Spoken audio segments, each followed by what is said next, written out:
Good morning and welcome to First Congregational Church in Guilford, Connecticut, where we like to say, no matter who you are or where you are on life's journey, you are welcome and wanted here.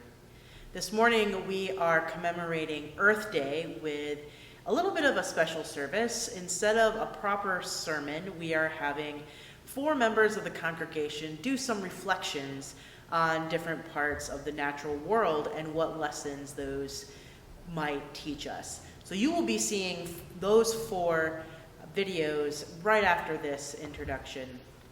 And I hope that you are delighted by the way in which our members of our congregation share and we can learn from one another.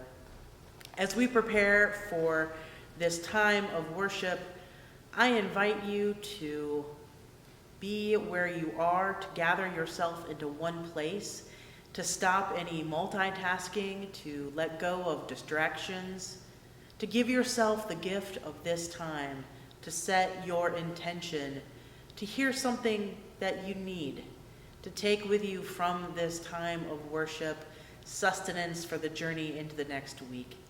As we remember and acknowledge all that has been created and all that we are responsible for, the ways in which we and the earth are meant to take care of one another. And we learn from the earth, and the divine has so much delight in store for us. And so I invite you now to listen to members of the congregation share these stories with you. My name is Gail Tomsich, and on this Earth Day, I'm going to talk to you about the mysteries of water. So a few facts about water. Water makes up 71% of the Earth's surface. Water makes up between 65 and 74% of the human body. Water exists in many forms.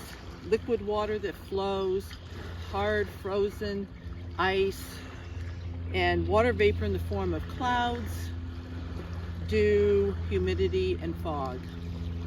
Without water, there would not be life. Isn't that amazing? On a personal note, since I was young, my favorite choice of beverage has been water. Everybody kind of thought I was like, water? Really? I go, yeah. As I get older, it's still my favorite drink, but maybe I add a little bubbly, maybe it's bubbly form, or I put it on ice or a squirt of lemon.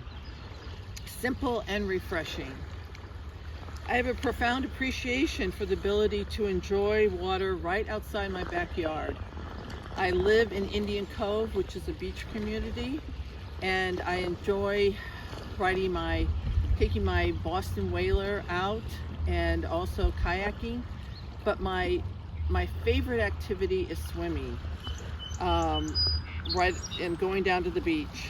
The water is usually cold, but once I get used to it, I am good. The experience is always different. I usually try to swim at high tide, but low tide works too. I just have to get myself horizontal as quickly as I can so my feet are out of the muck. I usually, sometimes the water is calm and serene.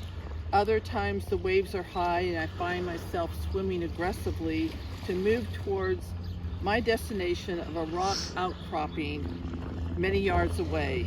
If the sun is shining, the water sparkles like crystals. My favorite swimming stroke is the backstroke. This is when I feel the cool water against my skin and the back of my head. And sometimes when I'm laying there, my ears are underneath the surface, and so I hear this whole different world underneath the water. I study the sky and I notice the movement of the puffy white clouds and the beautiful color of the blue sky. I look up and see the ever-expansive sky above. And sometimes I see a storm moving in from the east, and I see those dark, ominous clouds. Maybe a flock of ducks or geese will swim overhead and I hear them squawking. Here is where I find a connection to the world and God, which leaves me in total awe. The feeling is exhilarating, but it also makes me feel humble to realize that we are such a small little speck on this earth. I find myself with the rhythm of every stroke, praying for the people that I know that need strength and healing. I feel such gratitude for this beautiful place and this beautiful world. Thank you. Good morning. I'm Thomas Haar. I've been asked to talk a little about clouds in the sky as they pertain to this year's Earth Day.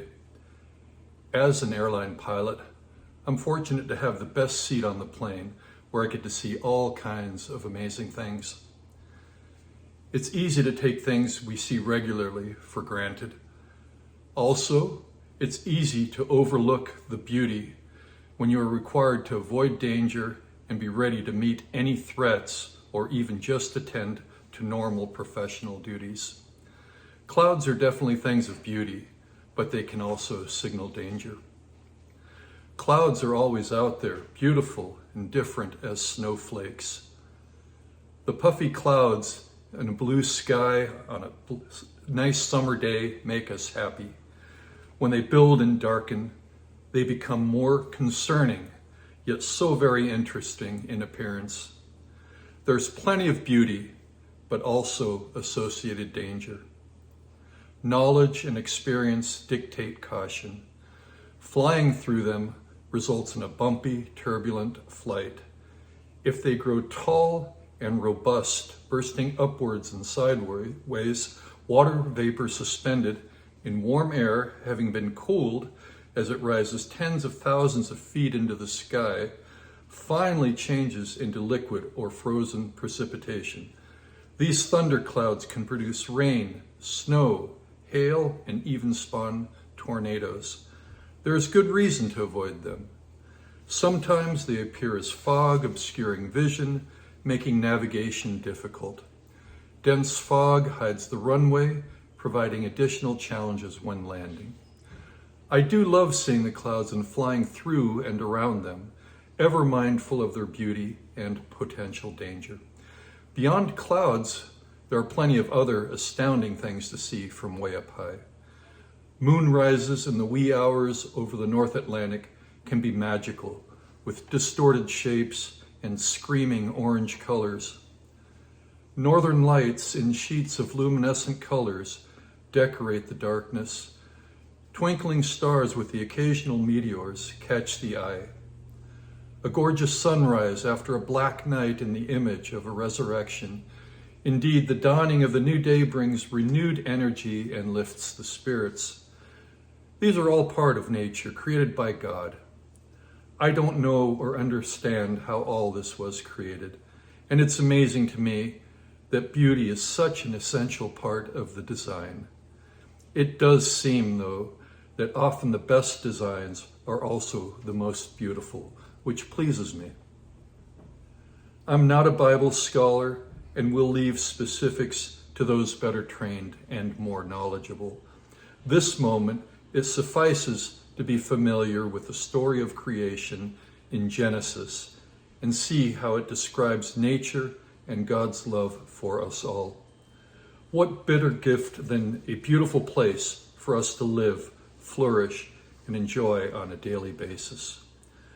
Obviously, you don't need to fly to appreciate the beauty of earth and sky. You need to get off your couch, though, to get outside and be a part of it.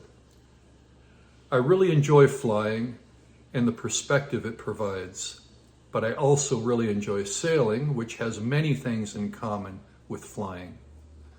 You might enjoy hiking, gardening, walks on the beach, or even pickleball. Getting outside is the important thing. Seeing, experiencing, interacting with nature provides that sense of peace and contentment while challenging us and inspiring the quest for meaning and significance in what can be a cold and heartless world. Artists and poets present imagery inspired by nature. The rest of us might not be as gifted when it comes to sharing what we see or experience with others, but we can all appreciate and bask in special moments created for us.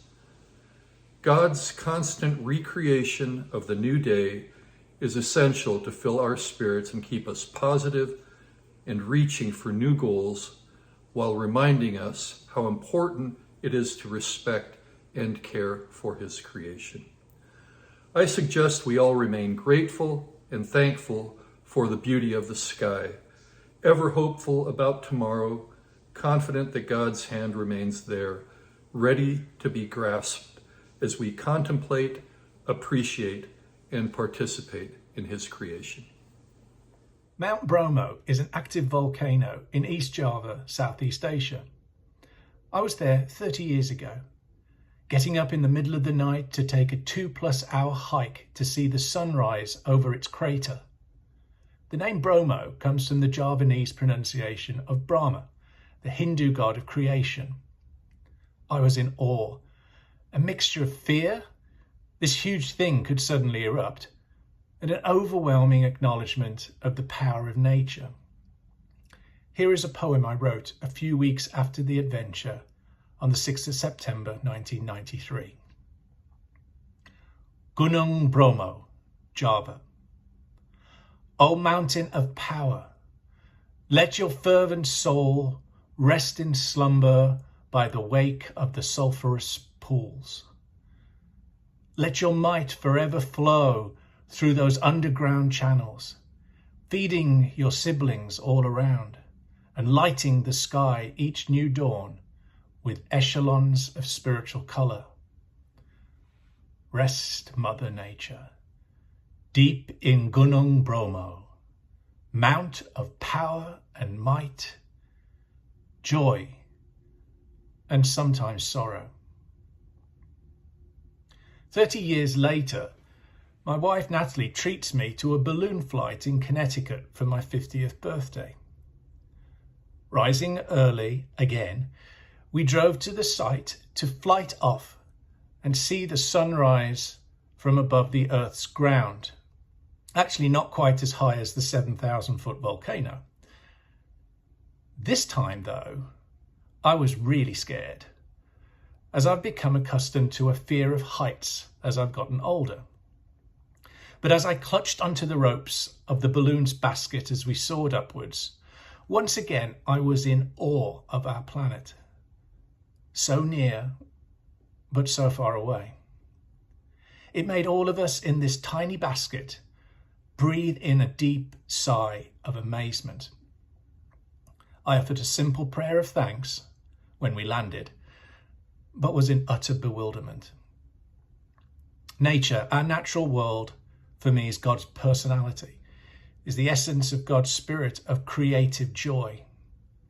I go from feeling big during a regular day to feeling infinitesimally small in relation to creation, being humbled and being so grateful. The question that I was asked to consider today and to share with you about is, what have my bees taught me? So I've been keeping bees for about a year now, and I've learned so much about them, so much about the science of them, the biology, what they do and how they do it. But personally, I think the biggest thing that I've learned from them, or that they've taught me, is to slow down. When you work around bees, you have to move slowly. You have to be calm in your spirit. You have to make your movements deliberate and intentional. And as long as you do that, they tolerate your presence around them. They tolerate your manipulation of the hive.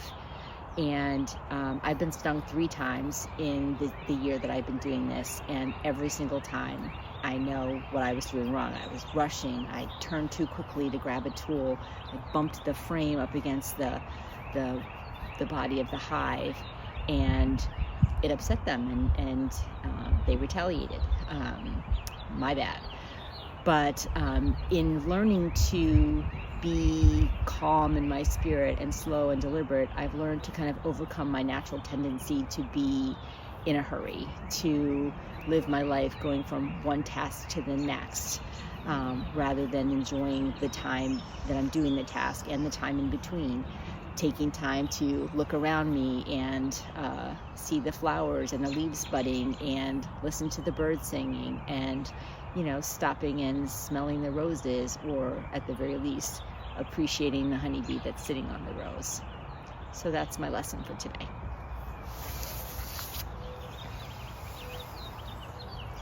Hey guys.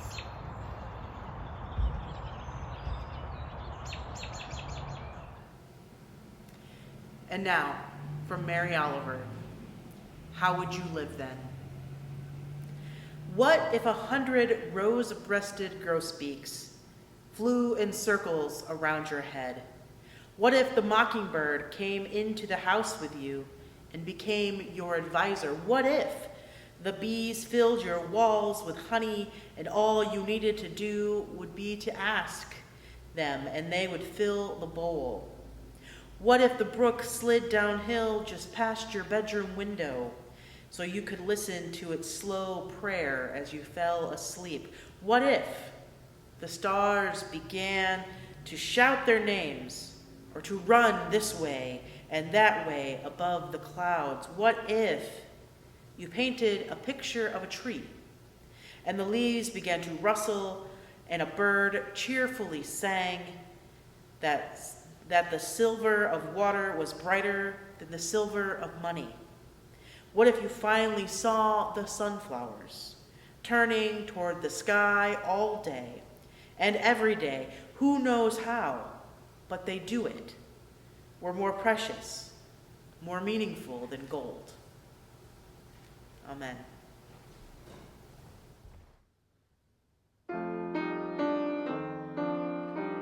God of the sky.